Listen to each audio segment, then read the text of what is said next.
Hello students, welcome to my YouTube channel PD Guruji classes. Students कैसे आप सब लोग? स्टूडेंट्स, क्लास 10th के साइंस के सीरीज में आज हम बात करने जा रहे हैं लेक्चर नंबर 2, जो कि image formation by the concave and convex means image formation by the spherical mirrors. ठीक है, कनकेव एंड कन्वेक्स दोनों के द्वारा जो है मिरर्स फॉर्मेशन, इमेज फॉर्मेशन कैसे होती है, यानी कि image formation by the spherical mirrors के ऊपर हम आज बात करने जा रहे हैं। किस प्रकार से हम इसको करते हैं आप देखिए ध्यान से। बहुत इजी है, बहुत इजी वे में इसको मैं आपको समझाने जा रहा हूं। तो स्टूडेंट्स वीडियो पूरा देखें। देखिए स्टूडेंट्स, पहला लॉ, लॉ फर्स्ट, यहाँ पे देखो डायग्राम बना हुआ है।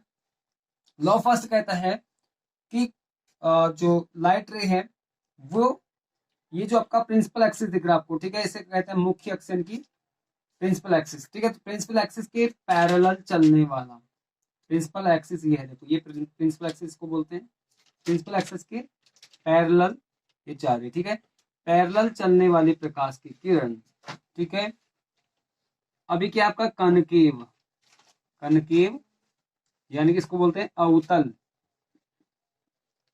अवतल दर्पण। ठीक है, कनकेव। और क्या आपका कन्वेक्स, इसको बोलते हैं उत्तल। ठीक है, हाँ, तो लो फर्स्ट कहता है कि मेन एक्सिस यानी कि प्रिंसिपल एक्सिस के पैरेलल चलने वाली, पैरेलल आने वाली प्रकाश की किरण। ठीक है, the ray of light which is coming from parallel of principal axis, principal axis के पैरेलल जो आ रही है वो क्या होती है, आफ्टर रिफ्लेक्शन। रिफ्लेक्शन के बाद क्या होती है, कहां से होकर निकल जाती है, मुख्य फोकस से होकर निकल जाती है। बात कर रहे हैं हम कनकेव यानी कि अवतल दर्पण की। ठीक है, कनकेव मिरर की बात कर रहे हैं। तो उसमें लॉ ये कहता है, ठीक है, इसमें क्या कहता है, कन्वेक्स के लिए कहता है कि प्रकाश किरण इनकी जो पैरेलल यानी प्रिंसिपल एक्सिस के पैरेलल चलने वाली जो प्रकाश की किरण है वो क्या होती है, आफ्टर रिफ्लेक्शन, यानी कि रिफ्लेक्शन के बाद क्या होती है, फोकस से आती हुई प्रतीत होती है। ठीक है, फोकस से यानी कि मुख्य फोकस जो है उससे आती हुई प्रतीत होती है। ठीक है, प्रतीत होती है पर एक्चुअल में आती नहीं है, क्योंकि देखो यहाँ से ये प्रिंसिपल एक्सिस है, यहाँ से क्या हो रहा है, आप देखिए इसके पैरेलल क्या हो रही है, ऐसे जा रही है। इसका मतलब लग ऐसा रहा है जैसे कहीं अंदर से, यहाँ से कहीं से आ रही है मतलब। ठीक है, जबकि हकीकत क्या है कि यहाँ से ऐसी जा रही है। ठीक है, देखिए प्रिंसिपल एक्सिस के पैरेलल चलेगी लेकिन लगेगा ऐसा कि जैसे कहीं अंदर से आ रही हो। आफ्टर रिफ्लेक्शन, आफ्टर रिफ्लेक्शन देखो कहाँ से लग रहा है, ये कहाँ से है, देखो ऐसे आ रही है, इसका मतलब क्या कहीं अंदर से आ रही है ऐसा लग रहा है, लेकिन इसे लगता है, होता नहीं है। तो ये पहला लॉ है। ठीक है, क्या, दोबारा रिपीट कर रहा हूं कि किसी कनकेव मिरर से, ठीक है, कनकेव मिरर के मेन यानी कि प्रिंसिपल एक्सिस के पैरेलल आने वाली जो प्रकाश किरण है वो क्या होती है, आफ्टर रिफ्लेक्शन क्या करती है कि प्रतिबिंब, सॉरी, परावर्तन के बाद क्या करती है, ये सीधे निकल जाती है, कहां से, फोकस से होकर निकल जाती है, किसमें, कनकेव मिरर में। जबकि कन्वेक्स में क्या करती है, प्रिंसिपल एक्सिस के पैरेलल चलने वाली प्रकाश की किरण क्या करती है, वह मेन फोकस है, ठीक है, यानी फोकस से, ऐसे फोकस से होकर निकलती हुई प्रतीत होती है। तो पहला लॉ ये है। ठीक है, अब दूसरा इसके ठीक उल्टा, पहला लॉ का आप जो है डायग्राम आप बना लें, इसका स्क्रीनशॉट ले लें। तो स्टूडेंट आप देखिए, अब हम बात करने जा रहे हैं दूसरे लॉ के ऊपर। ठीक है, ये बिल्कुल इसका जस्ट अपोजिट है। ठीक है, देखो आप यहाँ पे तो हमारा जो एरो था, एरो का जो साइन है वो उलट जाएगा, ऐसे हो जाएगा ऐसे, और ये ऐसे, जबकि ये वाला जो है आपका कुछ इस प्रकार से होगा और ये ऐसे। ठीक है, अब इसमें क्या है, ये सेकंड कंडीशन, लॉ फर्स्ट आपको समझ में आ गया होगा। ठीक है, मैं लिख नहीं रहा हूं, बस आप समझ गए होंगे। लॉ सेकंड, लॉ सेकंड की हम बात करते हैं। ठीक है, लॉ फर्स्ट तो आप समझ गए होंगे, लॉ फर्स्ट की बात मैंने अभी की थी। ठीक है, अब लॉ सेकंड की बात कर रहा हूं। इसमें क्या देखिए, ये जो आपका है कनकेव मिरर की बात हम करते हैं। कनकेव मिरर में जो कि फोकस से होकर जाने वाली प्रकाश की किरण, ठीक है, फोकस से होकर जाने वाली प्रकाश की किरण कनकेव मिरर में क्या होती है, फोकस से होकर निकलने वाली प्रकाश की किरण आफ्टर रिफ्लेक्शन, रिफ्लेक्शन के बाद क्या होती है, ये प्रिंसिपल एक्सिस इसके पैरेलल होकर क्या होती है, निकल जाती है। क्लियर है, प्रिंसिपल एक्सिस के पैरेलल निकल जाती है, मतलब जो कि क्या है, प्रकाश की वो किरण जो कि कनकेव मिरर से होकर जाती है, कनकेव मिरर से क्या होती है, आफ्टर रिफ्लेक्शन, जो कि पहले क्या होता है, फोकस से होकर निकलती है, यानी कि फोकस से होकर निकलने वाली प्रकाश की किरण क्या होती है, आफ्टर रिफ्लेक्शन क्या होती है, ये इस मिरर के प्रिंसिपल एक्सिस की क्या होती है, पैरेलल होकर निकल जाती है। ठीक है, उसमें क्या था, उसमें ऐसे जा रही थी और ऐसे फोकस से होकर निकल रही थी। अब फोकस से होकर यहाँ से क्या हो रही है, निकल जा रही है। ठीक है, अब बात करते हैं कनकेव मिरर की। तो कनकेव मिरर में क्या होता है, प्रिंसिपल एक्सिस के पैरेलल होकर निकल जाती है, मतलब फोकस की ओर, फोकस की ओर होकर जाने वाली प्रकाश की किरण, ठीक है, फोकस की ओर जाती हुई प्रतीत होने वाली, यानी कि फोकस की ओर आने वाली, प्रतीत होने वाली, या फोकस की ओर आती हुई प्रतीत होने वाली प्रकाश की किरण क्या होती है, आफ्टर रिफ्लेक्शन प्रिंसिपल एक्सिस की क्या होती है, पैरेलल होकर निकल जाती है। तो ये सेकंड लॉ है। क्लियर समझ में आई बात? दोबारा रिपीट कर रहा हूं कि कनकेव मिरर की बात अगर हम करें सेकंड लॉ के ऊपर, कनकेव मिरर की सेकंड लॉ के ऊपर बात करें, तो इसमें होता है कि क्या, प्रिंसिपल एक्सिस के प्रिंसिपल एक्सिस पर जो फोकस है, फोकस से होकर निकलने वाली जो प्रकाश किरण होती है वो क्या होती है, आफ्टर रिफ्लेक्शन की परावर्तन के बाद क्या होती है, ये सीधे निकल जाती है इस प्रकार से मुख्य फोकस यानी कि मुख्य अक्ष यानी कि प्रिंसिपल एक्सिस के पैरेलल होकर निकल जाती है। ये है कनकेव मिरर का हाल। और अब कन्वेक्स मिरर में क्या होता है, कन्वेक्स मिरर में स्टूडेंट्स ये क्या होता है कि जो फोकस की ओर आती हुई, ठीक है, फोकस की ओर आती हुई प्रतीत होने वाले प्रकाश की किरण, ठीक है, या आने वाली भी कह सकते हैं, फोकस की ओर आने वाली या आती हुई प्रतीत होने वाली। ठीक है, प्रतीत होना ज्यादा बेटर रहेगा क्योंकि प्रतीत ही हो रही है कि इसकी ओर आ तो रही है बट यहाँ पे एक्चुअल में यहाँ पे नहीं जाती है। ठीक है, क्योंकि मिरर है, मिरर में क्या होता है, एक ही साइड क्या होता है, साइनी होता है, दूसरा साइड क्या होता है, उसका साइनी नहीं होता है। तो क्या होता है, फोकस की ओर जाने वाली प्रकाश की किरण आफ्टर रिफ्लेक्शन यानी कि परावर्तन के बाद प्रिंसिपल एक्सिस के क्या होती है, पैरेलल होकर निकल गई है। दिख रहा हो ना, ये ऐसे आई और यहाँ से निकल गई, लेकिन लगता कैसे, जैसे कहीं फोकस की ओर को जा रही है। तो इसलिए मैंने बोला कि आभासी है, वर्चुअलिटी है, बट एक्चुअलिटी नहीं है। ठीक है, यानी कि यहां से ऐसा लगता है कि जैसे फोकस की ओर निकल रही है, लेकिन फोकस की ओर नहीं जाती है। यहाँ फोकस की ओर आते हुए प्रतीत होने प्रकाश की किरण क्या होती है, आफ्टर रिफ्लेक्शन क्या होती है, क्या होती है, फोकस यानी कि प्रिंसिपल एक्सिस के पैरेलल होकर निकल जाती है। ठीक है, ये प्रिंसिपल एक्सिस है तो ये इसके पैरेलल है। ठीक है, तो इसके पैरेलल होकर ये निकल गई है, ये डायग्राम को दिखा रहा है। ठीक है, तो इस प्रकार से दो लॉ हमारे पूरे हो गए इसके। अब थर्ड लॉ की बात हम कर लेते हैं स्टूडेंट। लॉ थर्ड क्या कहता है, देखिए लॉ थर्ड की हम बात करते हैं। लॉ थर्ड में क्या है, देखो उसका थोड़ा सा डायग्राम चेंज आएगा।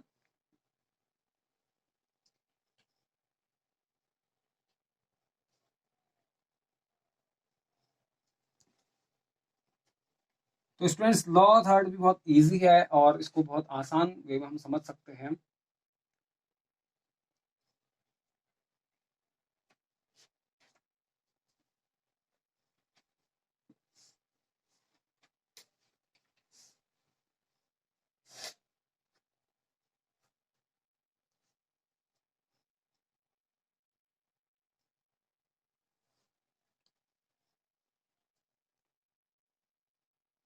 तो स्टूडेंट देखिए, जैसे यहाँ पे आपका है ये फोकस, इसको मानते हैं यहाँ पे हमारा सी है। ठीक है, तो इसमें थर्ड लॉ कहता है, थर्ड लॉ कहता है कि जो वक्रता केंद्र, ठीक है, centre curvature, centre of curvature, centre of curvature इसको बोलते हैं, यहां से होकर, देखो एफ को यहाँ लिखते हैं, ये जो ऐसे आपकी जो है किरण जाती है। ठीक है, यानी कि फोकस के curvature of centre of curvature, sorry. तो ये क्या होता है, जो ऐसे जाती है और इसी प्रकार से क्या होती है, इसमें वापस लौट आती है। कहने का मतलब जो कि लाइट रे है, लाइट रे जो कि कर्वेचर से होकर जैसे जाती है वैसे ही कर्वेचर से वापस क्या होती है, निकल जाती है कनकेव मिरर के केस में। ठीक है, यानी कि जो कि कर्वेचर, ये सेंटर ऑफ कर्वेचर की वक्रता केंद्र से होकर जो किरण जाती है वापस कैसे आती है, ऐसे ही वापस निकल जाती है। और यहाँ हम बात करते हैं कन्वेक्स मिरर की, तो यहाँ पे कुछ ऐसा ही सीन होगा, ये इस प्रकार से हम इसको दिखा सकते हैं। थोड़ा सा स्टूडेंट डायग्राम में प्रॉब्लम आ रही है, इस प्रकार से हम इसको दिखाने के लिए कर सकते हैं। ये तो आपका सेंटर ऑफ कर्वेचर, यहाँ पर आपका फोकस हो गया, सेंटर ऑफ कर्वेचर ये हो गया। ठीक है, तो यहाँ पर जो ऐसे इस प्रकार से हम दिखाएंगे। तो स्टूडेंट इसमें क्या होता है, कन्वेक्स मिरर के केस में क्या होता है कि जो लाइट रे है, ठीक है, कि प्रकाश की किरण है, वो क्या होती है, प्रिंसिपल एक्सिस, ठीक है, प्रिंसिपल एक्सिस पे आप आगे यहाँ पे दिख रहे हैं कि आपका सेंटर ऑफ कर्वेचर है। ठीक है, तो सेंटर ऑफ कर्वेचर जो है, सेंटर ऑफ कर्वेचर की ओर आती हुई प्रतीत होने वाली, यहाँ पे भी हम वही बोलेंगे कि वैसे प्रतीत होती है, एक्चुअल में क्या होती है, आती नहीं है, प्रतीत होती है। ठीक है, तो क्योंकि आपको पता है मिरर है, मिरर को भेद के तो पार जाएगी नहीं, सीधी सी बात है। ठीक है, तो सेंटर ऑफ कर्वेचर की ओर आती हुई प्रतीत होने वाली प्रकाश की किरण क्या होती है, आफ्टर रिफ्लेक्शन क्या होती है, आफ्टर रिफ्लेक्शन उसी दिशा में वापस लौट जाती है, यानी कि उसी जैसे आई थी वैसे ही वापस चले जाती है, यानी सेंटर ऑफ कर्वेचर की ही जो है लाइन में क्या होती है, जैसे आती है यहाँ तक आती है, यहाँ से ऐसे वापस चले जाती है। तो ये केस किसका होता है, कन्वेक्स, यानी कि कन्वेक्स मिरर का होता है। ठीक है, तो 3 केस आपको मैंने यहाँ पे समझा दिए हैं स्टूडेंट। ठीक है, तो ये स्टूडेंट आप इसका भी डायग्राम का जो है स्क्रीनशॉट ले सकते हैं। अब हम बात करने जा रहे हैं लास्ट लॉ इसका। ठीक है, लास्ट लॉ यानी कि लॉ नंबर 4। लॉ नंबर 4 की हम बात करते हैं स्टूडेंट, बहुत आसान है, बहुत ही अच्छा है। चले, इसमें भी थोड़ा सा अलग सा बनेगा चित्र। ठीक है, इसका फिगर भी अलग बनेगा।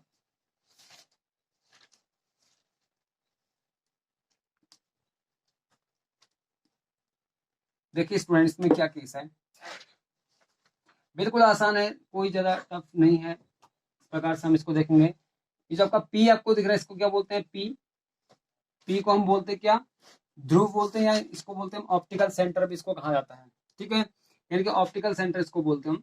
यहाँ देखो, जब दोनों केस में बताता हूँ, देखिए यहाँ पर जो लाइट रे आती है, यानी कि पी पर जो लाइट रे आती है वो क्या होती है, ऐसी वापस निकल जाती है, बिल्कुल बराबर एंगल बनाते हुए। ठीक है स्टूडेंट, इसमें केस क्या होता है, 4 जो लॉ है आपका, इसमें ये होता है कि जो लाइट रे है, लाइट रे यानी कि जिस एंगल से पी पर पड़ता है, ठीक है, यानी कि पी पर, यानी कि जो ऑप्टिकल सेंटर है, या ये कह सकते हैं ध्रुव, ध्रुव पी की तरफ आने वाली प्रकाश की किरण क्या होती है, वो ध्रुव पर टकरा कर क्या होती है, वापस जिस एंगल से आती है, यानी जिस एंगल से ध्रुव पी पर टकराती है उसी एंगल से क्या होती है, वापस दूसरी दिशा में निकल जाती है, बिल्कुल उसी एंगल पे। ठीक है, जिस एंगल पे देखो, जिस एंगल पे यहाँ पर जो एंगल बनाते हैं पी पर आएगी, और उसी एंगल से क्या होगी, यहाँ से निकल जाएगी। ठीक है, सेम ऐसे यहाँ पे भी होगा, जो लाइट रे ऐसे आएगी,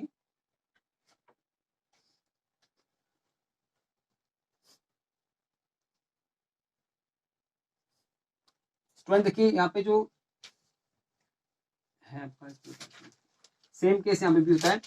कन्वेक्स मिरर के केस में भी यही चीज होती है। यहाँ पे जो पी की तरफ जो आने वाली जो प्रकाश की किरण, यहाँ पे हम आभासी नहीं बोलेंगे, या फिर लगता है कि जैसे मतलब उसकी तो और आ रही है, इस प्रकार से नहीं कहेंगे। यहाँ पे बात हो रही है कि दोनों मिरर्स में सेम चीज है यहाँ पे, कि चाहे वो कन्वेक्स है, चाहे कनकेव है, चाहे कन्वेक्स है, दोनों में क्या होता है, पी की ओर आने वाली जो होती है, जिस एंगल से आती है उस एंगल से निकल जाती है। सेम केस यहाँ पे होगा, जिस एंगल से पी पर गिरती है उसी एंगल से क्या होती है, रिफ्लेक्टेड होके निकल जाती है, इनकी परावर्तित होकर क्या होती है, आफ्टर रिफ्लेक्शन क्या होता है, उसी एंगल से निकल जाती है, जैसे आती है वैसे निकल जाती है। दोनों में सेम केस।